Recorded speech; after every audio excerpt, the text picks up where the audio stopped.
당신 같은 아줌마가 뭘 안다고 나서는 거야? 저는 그 순간 주먹을 꽉 쥐었습니다. 20년 군 생활 중 이런 모욕은 처음이었죠. 하지만 참았습니다. 오늘은 제가 김소영 대령이 아니라 그저 한 명의 어머니로 온 날이니까요. 사건이 일어난 건 지난주 금요일 오후 2시였습니다. 저는 평소와 달리 군복 대신 청바지에 흰 티셔츠, 그리고 선글라스를 쓰고 22사단 본부 면회실에 들어섰어요. 아들 준호를 만나기 위해서였죠. 어머니들은 저쪽 의자에 앉아서 기다리세요. 접수대의 하사가 저를 보며 무뚝뚝하게 말했습니다. 저는 그냥 고개를 끄덕이고 지정된 자리에 앉았어요. 주변에는 아들을 만나러 온 어머니들이 여럿 있었습니다. 아이고, 우리 아들 살이 많이 빠진 것 같아요. 군대 가서 고생이 많죠. 어머니들의 수다 소리가 들려왔어요. 저도 그 중 한 명일 뿐이었습니다. 하지만 곧 분위기가 이상해졌어요. 야, 김일병 어머니 왔다고 해. 한 중사가 큰 소리로 외쳤습니다. 바로 저희 준호를 부르는 거였어요. 중사의 이름표를 보니 박철수라고 적혀 있었습니다. 어디 계세요? 김준호 어머니. 박철수 중사가 면회실을 둘러보다가 저를 발견했어요. 그리고는 한숨을 쉬었습니다. 아, 아줌마시군요. 김일병 어머니 맞나요? 네, 맞습니다. 김일병이 요즘 문제가 좀 있어서요. 어머니가 단단히 타일러야겠어요. 저는 속으로 의아했습니다. 준호가 무슨 문제를 일으켰다는 건지 전혀 몰랐거든요. 하지만 일단 들어보기로 했어요. 무슨 문제인가요? 아이고, 설명하기도 복잡해요. 일단 김일병을 불러올 테니까 기다리세요. 박철수 중사는 저를 위아래로 훑어보더니 코웃음을 쳤습니다. 요즘 부모들은 정말 애들 교육을 어떻게 시키는 건지. 그 말에 주변 어머니들이 저를 바라보기 시작했어요. 저는 점점 불쾌해졌지만 참았습니다. 아직 상황을 정확히 파악하지 못했으니까요. 잠시 후 준호가 들어왔습니다. 제 아들은 평소보다 많이 야위어 보였어요. 그리고 왠지 모르게 위축된 표정이었습니다. 어머니, 준호야, 괜찮니? 네, 괜찮습니다. 하지만 준호의 표정은 전혀 괜찮아 보이지 않았어요. 박철수 중사가 다가와서 큰 소리로 말했습니다. 김일병, 어머니 앞에서 내가 뭘 잘못했는지 말해봐. 저는 잘못한 게 없는데요. 뭐라고? 어제 내 명령 안 들었잖아. 하지만 그건 부당한 명령이었습니다. 순간 박철수 중사의 얼굴이 붉어졌어요. 그리고는 저를 향해 돌아섰습니다. 봐요, 어머니. 이런 식으로 대드니까 문제인 거예요. 집에서 어떻게 키웠길래 군대 와서 이 모양이에요? 저는 화가 치밀어 올랐습니다. 하지만 아직 참았어요. 더 지켜봐야 했거든요. 구체적으로 무슨 일인지 설명해 주시겠어요? 아휴, 설명해봤자 아줌마가 이해하겠어요? 그냥 집에 가서 애 좀 단단히 혼내세요. 바로 그때였습니다. 주변에서 누군가 휴대폰으로 촬영을 시작하는 게 보였어요. 다른 어머니가 이 상황을 이상하게 여긴 것 같았습니다. 중사님, 그렇게 말씀하시는 건 좀. 제가 조심스럽게 말했지만 박철수 중사는 더욱 큰 소리를 냈어요. 당신 같은 아줌마가 뭘 안다고 나서는 거야? 여기가 어딘지 알아? 군대야, 군대. 그 순간 면회실이 조용해졌습니다. 모든 시선이 저희에게 집중됐어요. 저는 선글라스 너머로 박철수 중사를 바라봤습니다. 20년 군 생활 중 이런 수모는 처음이었어요. 하지만 저는 아직 참았습니다. 이 일이 어떻게 흘러갈지 더 지켜봐야 했거든요. 그리고 무엇보다 오늘은 제가 대령이 아니라 그저 한 어머니로 온 날이었으니까요. 그 일이 시작된 건 사실 훨씬 전이었습니다. 매일 새벽 5시 저는 어김없이 일어나 운동복을 입고 집 근처 공원으로 향했어요. 20년간 이어온 습관이었죠. 뛰면서 저는 항상 같은 생각을 했습니다. 과연 이 나라를 지키는 일이 무엇인지 말이에요. 소영아, 너는 꼭 좋은 군인이 되렴. 돌아가신 아버지의 목소리가 귓가에 맴돌았어요. 아버지는 625 참전 용사셨습니다. 18배 입대해서 평생을 군에서 보내신 분이었죠. 저 역시 아버지의 뜻을 따라 군의관의 길을 선택했어요. 하지만 요즘 들어 자꾸 의문이 들었습니다. 제가 정말 올바른 길을 걷고 있는 건지 말이에요. 한 달 전 준호가 입대했을 때도 그랬어요. 아들을 배웅하며 저는 복잡한 심정이었습니다. 제가 몸담고 있는 조직에 내 아들을 보내는 기분이었거든요. 엄마, 걱정하지 마세요. 잘 다녀올게요. 준호는 씩씩하게 말했지만 저는 왠지 불안했어요. 군대라는 곳이 어떤 곳인지 누구보다 잘 알고 있었으니까요. 그리고 며칠 전 준호에게서 이상한 전화가 왔었습니다. 엄마, 혹시 시간 되시면 면회 한번 와주실 수 있나요? 무슨 일이니? 그냥 보고 싶어서요. 준호의 목소리에는 평소와 다른 무언가가 있었어요. 걱정이 느껴졌습니다. 하지만 자세히 묻지는 않았어요. 군대 생활에 적응하느라 힘든 게 당연하다고 생각했거든요. 그날 밤 저는 오랜 고민 끝에 결정을 내렸습니다. 이번 면회는 김소영 대령으로 가는 게 아니라 그냥 평범한 어머니로 가자고 말이에요. 한 번쯤은 그냥 엄마로만 살아보고 싶어 거울 앞에서 혼잣말을 했어요.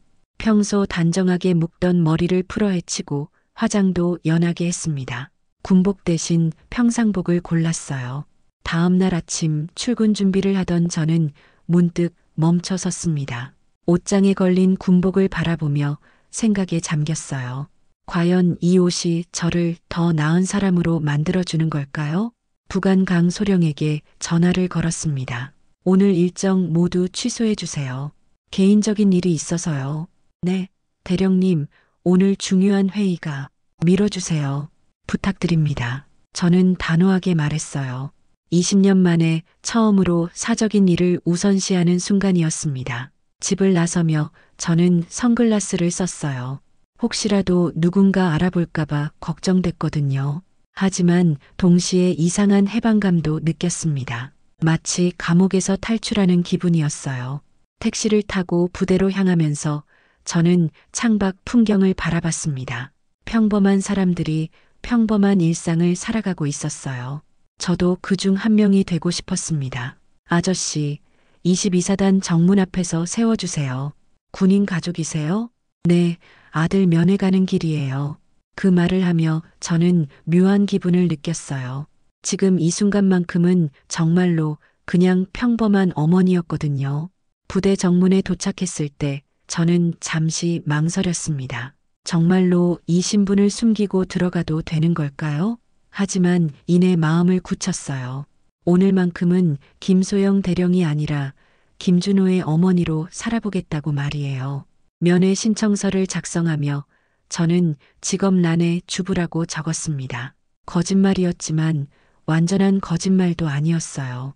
저 역시 누군가의 딸이고 누군가의 어머니였으니까요. 김준호 일병 어머니시죠? 안으로 들어가세요. 헌병의 안내를 받으며 면회실로 향했어요. 저는 이미 이 부대의 모든 것을 알고 있었지만 오늘만큼은 모른 척했습니다. 그냥 평범한 어머니인 척 말이에요. 하지만 곧 제가 얼마나 순진했는지 깨닫게 될 줄은 몰랐습니다. 군대라는 조직 안에서 벌어지는 일들을 제가 그동안 얼마나 모르고 살았는지 말이에요. 박철수 중사의 말은 점점 더 심해졌습니다. 아줌마, 솔직히 말해서 요즘 애들 버릇이 다 이런 식이에요. 집에서 제대로 못 배워서 그래요. 저는 참았습니다. 하지만 주변 어머니들이 웅성거리기 시작했어요. 저 중사 말이 너무 심한 것 같은데 면회 온 부모한테 저러면 안 되는 거 아닌가? 다른 어머니 중 한 분이 휴대폰을 들고 계속 촬영하고 있었습니다. 박철수 중사는 그것도 눈치챘는지 더욱 큰 소리를 냈어요. 여기서 촬영하면 안 됩니다. 당장 끄세요. 왜요? 부당한 일이면 촬영할 수 있는 거 아닌가요? 촬영하던 어머니가 당당하게 대답했어요. 저는 그분이 고마웠습니다. 하지만 동시에 걱정도 됐어요. 일이 더 커질 것 같았거든요. 부당하다고요? 여기가 어딘데 부당하다는 거예요? 박철수 중사가 소리를 지르자 면회실 분위기가 얼어붙었어요. 다른 군인들도 하나둘 모여들기 시작했습니다. 중사님, 진정하세요. 한 하사가 말렸지만 박철수 중사는 들은 척도 안 했어요. 아니야, 요즘 이런 일이 너무 많아. 부모들이 애들 버릇을 안 고쳐놔서 우리가 고생하는 거라고. 저는 준호를 바라봤습니다. 제 아들은 고개를 푹 숙이고 있었어요. 창피해하는 게 분명했습니다. 준호야, 괜찮니? 네, 괜찮습니다. 하지만 준호의 목소리는 떨리고 있었어요. 저는 더 이상 참을 수 없었습니다. 중사님, 구체적으로 준호가 무슨 잘못을 했는지 말씀해 주세요. 제대로 듣고 싶습니다. 아이고, 또 나서네요. 좋아요. 그럼 말해 드릴게요. 박철수 중사는 저를 노려보며 말했어요. 김일병이 어제 청소 명령을 거부했어요. 선임의 명령인데도 안 듣더라고요. 어떤 청소 명령이었나요? 그건 중요하지 않아요. 명령이면 따라야 하는 거예요. 하지만 저는 포기하지 않았어요. 저는 중요하다고 생각합니다. 어머니로서 아들이 뭘 잘못했는지 정확히 알고 싶어요. 그때 준호가 조심스럽게 입을 열었습니다. 어머니, 저는 화장실 청소를 했는데 중사님이 다시 하라고 하셨어요. 이미 깨끗하게 했는데도요. 뭐라고? 내가 한 게 청소야?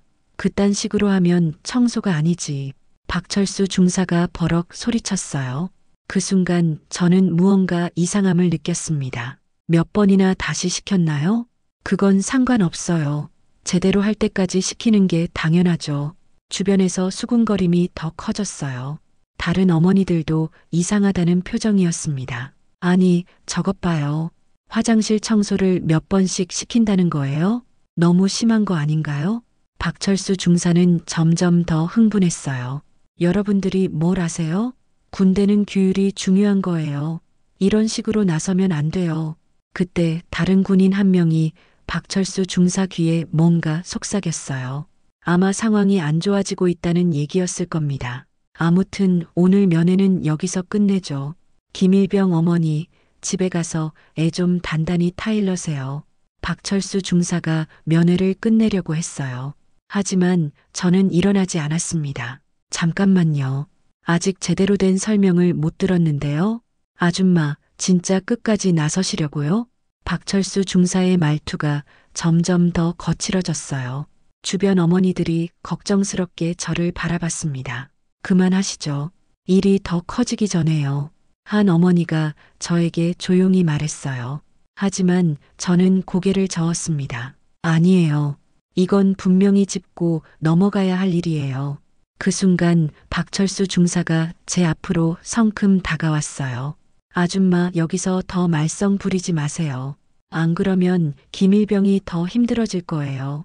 협박이었습니다. 하지만 저는 물러서지 않았어요. 20년 군 생활이 헛되지 않았다면 지금이 바로 그 가치를 보여줄 때였거든요. 협박하시는 건가요? 협박이 아니라 충고예요.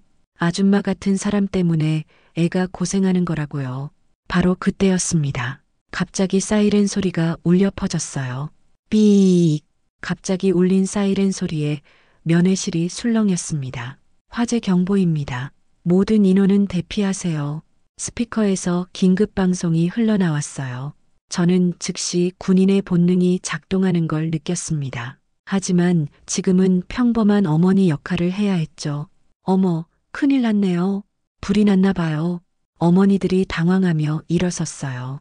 하지만 박철수 중사는 여전히 저를 노려보고 있었습니다. 괜찮습니다. 그냥 훈련일 거예요. 하지만 저는 알 수 있었어요. 이건 훈련이 아니었습니다. 사이렌 소리가 다르거든요. 실제 상황의 사이렌은 더 절박하고 연속적이에요. 모든 민간인은 즉시 대피하시기 바랍니다. 방송이 다시 나왔어요. 이번엔 더 다급한 목소리였습니다. 갑자기 쿵 하는 소리와 함께 건물이 흔들렸어요. 어딘가에서 폭발이 일어난 것 같았습니다. 아! 한 어머니가 비명을 질렀어요. 사람들이 패닉 상태에 빠지기 시작했습니다. 저기 봐요. 연기 나와요. 창문 밖을 본 누군가가 소리쳤어요. 정말로 멀리서 검은 연기가 피어오르고 있었습니다. 빨리 나가야 해요. 출구가 어디예요? 어머니들이 우왕좌왕하기 시작했어요. 하지만 정작 박철수 중사는 제대로 대처하지 못하고 있었습니다. 진정하세요. 진정하라고요. 박철수 중사가 소리쳤지만 아무도 듣지 않았어요. 오히려 더 큰 혼란만 일으켰습니다. 그때 또 다른 폭발음이 들렸어요. 이번엔 더 가까운 곳에서였습니다. 으악! 한 어머니가 넘어지며 발목을 다쳤어요. 하지만 아무도 도와주지 않았습니다. 모두 자신만 살겠다고 출구로 몰려들고 있었거든요. 준호야, 괜찮니? 저는 먼저 아들을 확인했어요. 준호는 창백한 얼굴로 고개를 끄덕였습니다. 네, 괜찮아요. 어머니는요? 나도 괜찮다. 하지만 상황은 전혀 괜찮지 않았어요. 출구 쪽에서 사람들이 뒤엉켜 넘어지고 있었습니다. 살려주세요. 깔려요. 아수라장이었습니다. 박철수 중사는 여전히 어떻게 해야 할지 몰라 하고 있었어요. 중사님, 어떻게 해야 하나요? 다른 군인이 물었지만 박철수 중사는 대답하지 못했습니다. 일단 진정시켜. 어떻게요? 그러게, 어떻게 하지? 믿을 수 없었어요. 이런 비상 상황에서 지휘관이 우왕좌왕하고 있다니요. 바로 그때 다친 어머니가 저를 불렀습니다. 도와주세요. 일어날 수가 없어요. 저는 망설였어요. 지금 나서면 정체가 들킬 수도 있었거든요. 하지만 그 순간 아버지의 목소리가 들렸습니다. 소영아, 계급장이 사람을 만드는 게 아니야. 사람이 계급장을 만드는 거란다. 저는 더 이상 망설이지 않았어요. 선글라스를 벗고 다친 어머니에게 달려갔습니다. 괜찮으세요? 어디가 아프신가요? 발목이 아파요. 저는 즉시 응급처치를 시작했어요. 군의관으로서의 경험이 자연스럽게 나왔습니다. 움직이지 마세요. 골절일 수도 있어요. 그리고는 주변을 둘러봤어요. 상황을 파악해야 했습니다. 연기는 점점 더 짙어지고 있었고 사람들의 패닉은 더 심해지고 있었어요. 누군가 나서서 상황을 통제해야 했습니다. 저는 결심했어요. 더 이상 숨어 있을 수는 없었습니다. 사람들의 생명이 위험한 상황에서 제 정체 따위는 중요하지 않았거든요. 이제 김소영 대령이 나설 시간이었습니다. 저는 일어섰습니다. 모두 제 말을 들어보세요. 제 목소리는 20년 군 생활이 만든 특별한 힘이 있었어요. 면회실이 순식간에 조용해졌습니다. 지금 당황하시면 더 위험합니다. 침착하게 행동하세요. 사람들이 저를 바라봤어요. 박철수 중사도 놀란 표정이었습니다. 아줌마가 뭘? 지금은 말할 때가 아닙니다. 저는 박철수 중사를 단호하게 제지했어요. 그리고는 즉시 상황 파악에 들어갔습니다. 연기가 어디서 나오는지 확인했나요? 저기 창고 쪽에서 한 하사가 떨리는 목소리로 답했어요. 창고에 뭐가 있죠? 유류 저장고입니다. 순간 저는 상황의 심각성을 깨달았어요. 유류 저장고 화재라면 언제든 대폭발이 일어날 수 있었거든요. 즉시 소방서에 신고했나요? 아직. 지금 당장 하세요. 제 명령에 하사가 급히 전화를 걸기 시작했어요. 그 사이 저는 부상자를 살폈습니다. 발목을 다친 어머니 외에도 넘어지면서 다친 사람들이 몇 명 더 있었어요. 준호야, 이쪽으로 와서 부상자들 도와줘. 네, 준호가 즉시 달려왔어요. 제 아들도 이런 상황에서는 믿을만 했습니다. 다른 분들은 차례대로 출구로 나가세요. 뛰지 말고 천천히요. 저는 사람들의 대피를 지휘하기 시작했어요. 어머니들이 신기하게도 제 말을 따랐습니다. 저분 말이 맞는 것 같아요. 네, 따라해요. 하지만 박철수 중사는 여전히 불만스러운 표정이었어요. 아줌마가 왜 나서는 거예요? 여기는 군부대라고요. 그럼 중사님이 하세요. 지금까지 뭘 하셨죠? 제 말에 박철수 중사는 할 말이 없었어요. 실제로 그는 아무것도 하지 못했거든요. 그때 무전기에서 급한 목소리가 들려왔어요. 비상, 유류 탱크 온도 급상승, 10분 내 대폭발 위험. 순간 면회실이 다시 술렁였어요. 하지만 저는 침착했습니다. 모든 인원 즉시 대피, 300m 이상 떨어진 곳으로. 제 목소리에 사람들이 움직이기 시작했어요. 하지만 부상자들 때문에 속도가 늦었습니다. 들것이 필요해요. 저는 주변을 둘러봤어요. 마침 의무실에서 들것이 보였습니다. 저기 들것 가져와요. 네, 군인들이 급히 들것을 가져왔어요. 이상하게도 모두 제 명령을 따르고 있었습니다. 발목 다치신 분부터 들것에 올리세요. 조심스럽게요. 응급처치를 하면서 저는 계속 상황을 통제했어요. 다른 부상자들도 하나씩 챙겼습니다. 어머니, 괜찮으세요? 네, 고맙습니다. 그런데 당신은 누구세요? 지금은 중요하지 않아요. 안전한 곳으로 가는 게 먼저예요. 저는 대답을 피했어요. 아직 정체를 밝힐 때가 아니었거든요. 무전기 좀 빌려주세요. 박철수 중사에게 말했지만 그는 주저했어요. 왜 아줌마한테? 지금 상황이 어떤 상황인지 모르세요? 사람 목숨이 달린 일이에요. 결국 다른 하사가 무전기를 건네줬어요. 여보세요, 지휘소죠?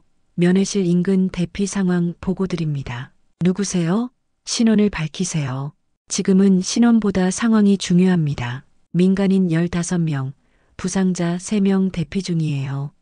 알겠습니다. 계속 보고해 주세요. 무전기 너머 목소리도 저의 전문적인 보고에 놀란 것 같았어요. 대피 경로는 어떻게 되나요? 정문 쪽이 가장 안전합니다. 하지만 거리가... 알겠어요. 차량 지원 요청하세요. 부상자들이 있어요. 네, 즉시 보내드리겠습니다. 저는 무전기를 끊고 다시 사람들을 살폈어요. 모두 제 지시를 따라 차분히 움직이고 있었습니다. 정말 대단하세요. 어떻게 이렇게 침착하실 수 있어요? 한 어머니가 감탄하며 말했어요. 그냥 이런 상황에 익숙해서요. 실제로 저는 해외 파병 때 이런 상황을 여러 번 겪었거든요. 폭발, 화재, 응급 상황 모두 경험해 본 일들이었어요. 바로 그때 지원 차량들이 도착했습니다. 부상자부터 태우세요. 저는 계속 지휘했어요. 군인들도 이제는 자연스럽게 제 명령을 따랐습니다. 박철수 중사만 여전히 불쾌한 표정이었어요. 도대체 당신이 누구길래? 중사님, 지금은 그런 게 중요한가요? 저는 그를 무시하고 마지막 부상자를 차량에 태웠어요. 모두 안전한 곳으로 대피했습니다. 그 순간 멀리서 엄청난 폭발음이 들렸어요. 쾅! 유류 저장고가 폭발한 것 같았어요. 만약 저희가 늦었다면 큰일 날 뻔했습니다. 와, 정말 큰일 날 뻔했네요. 당신 덕분에 살았어요.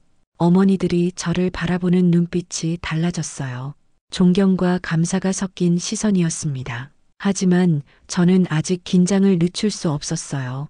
상황이 완전히 끝난 게 아니었거든요. 그리고 무엇보다 이제 박철수 중사가 제게 더 큰 의심을 품고 있었습니다. 당신 정말 누구예요? 당신 정말 누구예요? 박철수 중사가 제 앞을 가로막으며 다그쳤습니다. 이제 더 이상 피할 수 없을 것 같았어요. 주변 사람들도 저를 바라보고 있었습니다. 방금 전까지 평범한 아줌마라고 생각했던 사람이 갑자기 전문가처럼 상황을 해결했으니까요. 일반인이 저렇게 할 수 있을 리가 없어요. 맞아요. 무언가 특별한 배경이 있으신 것 같은데. 어머니들이 수군거렸어요. 저는 잠시 망설였습니다. 정말로 정체를 밝혀야 하는 걸까요? 그때 준호가 저를 걱정스럽게 바라봤어요. 어머니, 제 아들의 눈빛을 보니 결심이 섰어요. 더 이상 숨길 이유가 없었습니다. 알고 싶으시다면 말씀드리죠. 저는 가방에서 신분증을 꺼냈어요. 군인 신분증이었습니다. 이게 뭐예요? 박철수 중사가 신분증을 받아들었어요. 그리고 잠깐 후 그의 얼굴이 창백해졌습니다. 이건 김소영 대령입니다. 제가 조용히 말했어요. 순간 주변이 조용해졌습니다. 대령이라고요? 한 어머니가 놀라며 물었어요. 네, 국군병원 원장을 맡고 있습니다. 박철수 중사는 신분증을 들고 벌벌 떨고 있었어요. 이제서야 상황을 이해한 것 같았습니다. 그럼 아까? 네, 제가 들었습니다. 모든 것을요. 저는 차분하게 말했어요. 하지만 속으로는 화가 치밀고 있었습니다. 다른 군인들도 하나둘 상황을 파악하기 시작했어요. 대령님께서 신고합니다. 갑자기 여러 군인들이 경례를 시작했어요. 박철수 중사도 어쩔 수 없이 경례를 했습니다. 편히 하세요. 저는 손을 들어 경례를 받았어요. 하지만 마음이 편하지 않았습니다. 대령님, 죄송합니다. 몰라 뵙고 다른 하사가 사과했어요. 하지만 저는 고개를 저었습니다. 사과할 필요 없습니다. 저는 오늘 그냥 준호 어머니로 왔으니까요. 그때 박철수 중사가 바들바들 떨며 말했어요. 네, 대령님. 저는 몰랐습니다. 몰랐다고요? 저는 그를 똑바로 바라봤어요. 제가 누군지 몰랐으니까 그렇게 행동한 거예요? 그게 아니라. 그럼 평범한 어머니라면 그렇게 대해도 된다는 뜻인가요? 박철수 중사는 아무 말도 못했어요. 제 질문의 핵심을 찔렸거든요. 주변 어머니들도 웅성거리기 시작했어요. 맞아요. 신분이 뭐든 저렇게 말하면 안 되는 거죠. 우리도 다 누군가의 어머니인데. 너무 심했어요, 정말. 상황이 완전히 바뀌었어요. 이제 박철수 중사가 궁지에 몰린 입장이 되었습니다. 대령님, 정말 죄송합니다. 제가 잘못했습니다. 박철수 중사가 90도로 인사했어요. 하지만 저는 받아주지 않았습니다. 지금 사과하는 건 저한테가 아니에요. 예. 여기 계신 어머니들께 사과하세요. 그리고 무엇보다 준호에게요. 저는 아들을 바라봤어요. 준호는 여전히 고개를 숙이고 있었습니다. 준호야, 고개 들어. 네. 너는 잘못한 게 없어. 당당하게 행동해도 돼. 제 말에 준호의 어깨가 펴졌어요. 그제서야 제 아들다운 모습이 나왔습니다. 그리고 박 중사. 네, 대령님. 오늘 일은 여기서 끝나지 않을 거예요. 박철수 중사의 얼굴이 더욱 창백해졌어요. 무슨 말씀이신지. 준호가 받은 부당한 대우, 그리고 오늘 면회 온 어머니들에 대한 모독. 이 모든 걸 제대로 조사할 겁니다. 저는 단호하게 말했어요. 더 이상 참을 수 없었거든요. 그때 한 어머니가 저에게 다가왔어요. 대령님, 고맙습니다. 오늘 정말 많은 걸 배웠어요. 아니에요. 당연한 일을 했을 뿐이에요. 하지만 신분을 숨기고도 끝까지 옳은 일을 하시는 모습, 정말 존경스러워요. 다른 어머니들도 고개를 끄덕였어요. 맞아요. 진짜 군인다우세요. 우리 아들들이 이런 분 밑에서 복무한다니 안심이 되네요. 저는 뭉클했어요. 20년 군 생활 중 이런 인정을 받은 적이 있었나 싶었거든요. 하지만 동시에 무거운 책임감도 느꼈습니다. 이제 진짜 일이 시작될 테니까요. 박 중사, 부대장님께 보고 드리세요. 김소영 대령이 특별 점검을 실시한다고요. 네. 네, 알겠습니다. 박철수 중사가 비틀거리며 나갔어요.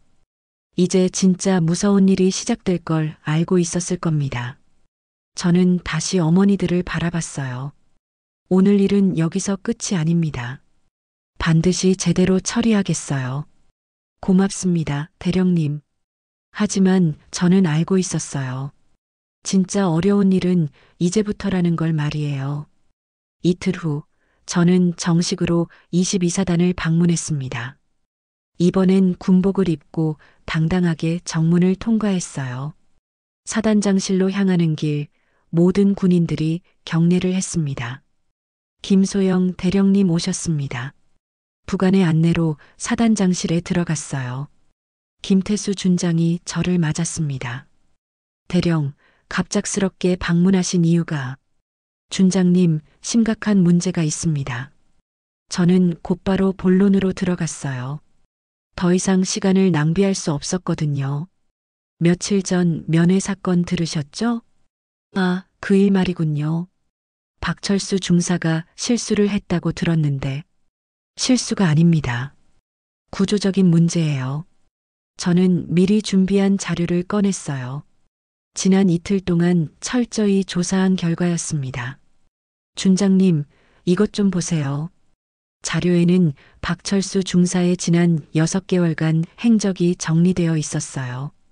제가 독자적으로 조사한 내용이었습니다. 이게 뭡니까? 박철수 중사가 신병들에게 한 부당한 지시들이에요. 무의미한 청소 반복, 개인적 심부름, 금전 요구까지 있었습니다. 김태수 준장의 얼굴이 굳어졌어요. 이런 일이 정말 있었습니까? 증인도 있습니다. 그때 문이 열리며 한 일병이 들어왔어요. 제가 미리 연락한 신병이었습니다. 이동원 일병입니다. 사실을 증언하러 왔습니다. 이동원 일병은 떨리는 목소리로 말하기 시작했어요. 박철수 중사가 저희에게 화장실 청소를 하루에 10번씩 시켰습니다. 그것도 이미 깨끗한 상태인데도요. 왜 그런 지시를 했다고 하던가? 기분 나쁘다고.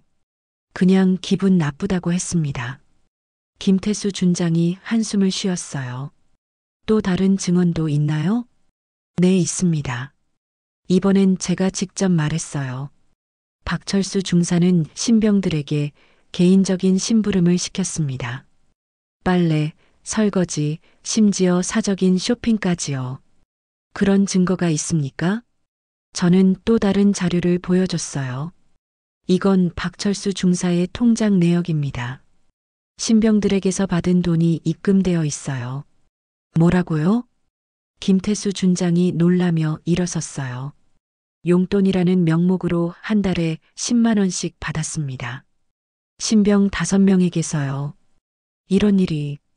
바로 그때 문이 열리며 박철수 중사가 들어왔어요. 헌병들에게 호송되어 온 것 같았습니다. 박철수 중사, 이 자료들이 사실입니까? 김태수 준장이 자료를 보여주며 물었어요. 박철수 중사는 창백한 얼굴로 고개를 숙였습니다. 그게 아니라 사실이냐고 묻는 겁니다. 죄송합니다. 박철수 중사가 무릎을 꿇었어요. 하지만 저는 여기서 끝낼 생각이 없었습니다. 준장님, 더 심각한 문제가 있습니다. 또 뭡니까? 이런 일을 박철수 중사 혼자 할 수 있었을까요? 제 말에 회의실이 조용해졌어요. 무슨 의미입니까? 상급자의 묵인 아니면 동조가 있었다는 의미입니다. 그때 이동원 일병이 조심스럽게 말했어요. 실제로 김정훈 상사님도 알고 계셨습니다. 뭐라고? 김정훈 상사님이 박철수 중사님에게 신병들 좀 단단히 잡으라고 하셨어요. 김태수 준장의 얼굴이 더욱 굳어졌어요. 김정훈 상사를 즉시 부르세요. 잠시 후 김정훈 상사가 들어왔어요. 그는 저를 보자 당황한 표정을 지었습니다. 김정훈 상사, 이 모든 일을 알고 있었습니까? 저는 사실대로 말하세요. 거짓말하면 더 큰 일이 날 겁니다. 저는 단호하게 말했어요. 김정훈 상사는 잠시 망설이더니 고백하기 시작했습니다. 죄송합니다. 알고 있었습니다. 왜 방치했습니까? 신병들 기죽이는 게 교육에 도움이 된다고 생각했습니다. 교육이요? 저는 화가 치밀었어요. 신병들에게서 돈 받는 게 교육인가요? 무의미한 일 반복시키는 게 교육인가요? 그건 아닙니다. 김정훈 상사도 결국 고개를 숙였어요. 그때 제 휴대폰이 울렸습니다. 문자 메시지였어요. 대령님, 저희도 증언하고 싶습니다. 마이너스 1중대 전 신병 일동. 저는 휴대폰을 김태수 준장에게 보여줬어요. 준장님, 이 문제는 생각보다 훨씬 심각합니다. 얼마나 많은 신병들이 피해를 받았다는 겁니까? 최소 20명 이상일 것 같습니다. 김태수 준장이 머리를 감싸쥐었어요. 이런 일이 우리 부대에서. 하지만 이제라도 바로잡을 수 있습니다.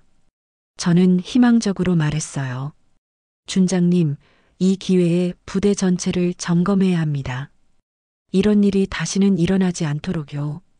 김태수 준장이 고개를 끄덕였어요. 대령 말이 맞습니다. 즉시 전면 조사에 들어가겠습니다. 저는 안도했어요. 드디어 변화가 시작되는 것 같았거든요.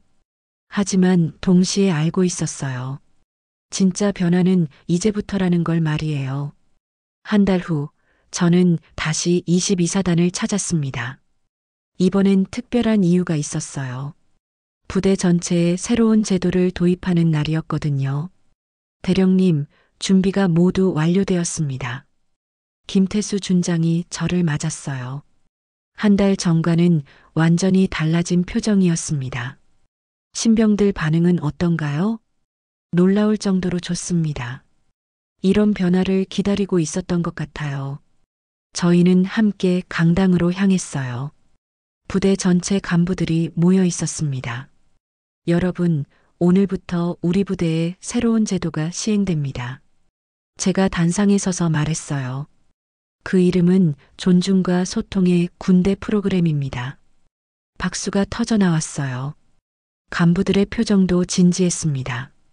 첫 번째, 모든 부당한 지시는 즉시 신고할 수 있는 핫라인을 만들었습니다. 두 번째, 주 1회 간부와 신병 간의 소통 시간을 갖겠습니다. 세 번째, 면회 시 민간인에 대한 예의 교육을 의무화하겠습니다. 하나씩 설명할 때마다 간부들이 고개를 끄덕였어요. 마지막으로 이 모든 것을 점검하는 감시위원회를 운영하겠습니다. 설명이 끝나자 한중이가 손을 들었어요. 대령님, 질문이 있습니다. 말씀하세요. 만약 이런 제도를 어기는 간부가 있다면 어떻게 하나요? 즉시 징계위원회에 회부됩니다.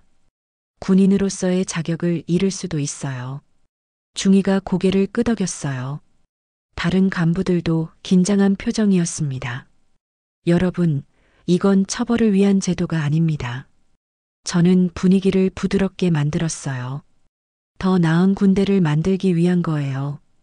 여러분 모두가 자랑스러운 군인이 되기 위해서 말이죠. 그때 뒤쪽에서 손을 든 사람이 있었어요. 바로 준호였습니다. 김준호 일병, 무슨 할 말이 있나요? 네, 대령님. 신병을 대표해서 감사 인사를 드리고 싶습니다. 준호가 일어서서 경례를 했어요. 이 모든 변화가 저희 때문에 시작됐다는 걸 알고 있습니다. 정말 감사합니다. 제 눈시울이 뜨거워졌어요. 제 아들이 이렇게 당당하게 말하는 모습을 보니 뿌듯했거든요. 준호야, 고마워. 하지만 이건 너희만을 위한 게 아니야. 저는 모든 사람들을 바라봤어요. 이 부대에서 복무하는 모든 사람을 위한 거예요. 간부든 신병이든 상관없이 말이죠. 강당이 박수로 가득 찼어요. 행사가 끝난 후 저는 면회실을 다시 찾았어요. 한 달 전 그 일이 일어났던 바로 그곳이었습니다. 많은 것이 바뀌어 있었어요. 의자 배치도 더 편안해졌고 안내 문구도 정중해졌습니다. 어머니들을 위한 휴게 공간이라는 팻말도 새로 생겼어요. 대령님, 뒤에서 목소리가 들렸어요. 돌아보니 한 달 전 발목을 다쳤던 그 어머니였습니다. 어머니, 안녕하세요. 발목은 괜찮으신가요? 네, 덕분에 완전히 나았어요. 그런데 어머니가 망설이더니 말을 이었어요. 정말 고맙습니다. 대령님 덕분에 우리 아들이 달라졌어요. 어떻게 달라졌나요? 전화할 때마다 군대 생활이 재미있다고 해요. 간부들도 친절하고 부당한 일도 없다고요. 저는 웃었어요. 이런 말을 들으려고 그 모든 일을 한 게 아닐까 싶었거든요. 그건 당연한 거예요. 군대도 사람이 사는 곳이니까요. 그때 또 다른 어머니가 다가왔어요. 대령님, 저희도 감사 인사드리고 싶어서요. 저희가 서명 운동도 했어요. 대령님처럼 용기 있는 분이 더 많은 곳에서 일하셨으면 좋겠다고요. 어머니가 편지 봉투를 건네주었어요. 이건 뭔가요? 전국군 가족들의 감사 편지예요. 벌써 1000통이 넘게 모였어요. 저는 편지 봉투를 받으며 뭉클했어요. 제가 한 작은 용기가 이렇게 큰 변화를 만들어낼 줄은 몰랐거든요. 정말 고맙습니다. 그때 준호가 저에게 다가왔어요. 어머니, 정말 자랑스러워요. 왜? 그날 어머니가 보여주신 모습, 저도 그런 사람이 되고 싶어요. 제 아들의 말에 눈물이 날 것 같았어요. 준호야, 너는 이미 그런 사람이야. 그날 부당한 일에 맞서 싸웠잖니. 하지만 어머니만큼은 아니에요. 괜찮아. 시간이 있으니까. 저희는 함께 면회실을 나왔어요. 밖에는 저녁 노을이 아름답게 물들어 있었습니다. 어머니, 그런데 궁금한 게 있어요. 뭐가? 처음부터 정체를 밝히셨으면 더 쉬웠을 텐데 왜 끝까지 숨기셨어요? 준호의 질문에 저는 잠시 생각했어요. 글쎄, 아마 진짜 변화는 권력이 아니라 용기에서 나온다는 걸 보여주고 싶었나 봐. 무슨 의미예요? 계급장이 있어서 옳은 일을 하는 게 아니라 옳은 일이라서 하는 거잖니. 그 차이를 보여주고 싶었어. 준호가 고개를 끄덕였어요. 그래서 더 의미가 있었던 것 같아요. 평범한 사람도 세상을 바꿀 수 있다는 걸 보여주셨으니까요. 저는 아들을 자랑스럽게 바라봤어요. 이 아이가 정말 많이 자랐구나 싶었거든요. 6개월 후, 저는 국방부에서 특별 표창을 받았습니다. 군내 인권 개선에 기여한 공로라는 명목이었어요. 하지만 더 기뻤던 건 따로 있었습니다. 22사단뿐만 아니라 전국 부대에서 비슷한 제도들이 도입되기 시작한 거였어요. 대령님, 축하드립니다. 시상식 후 많은 사람들이 축하해 주었어요.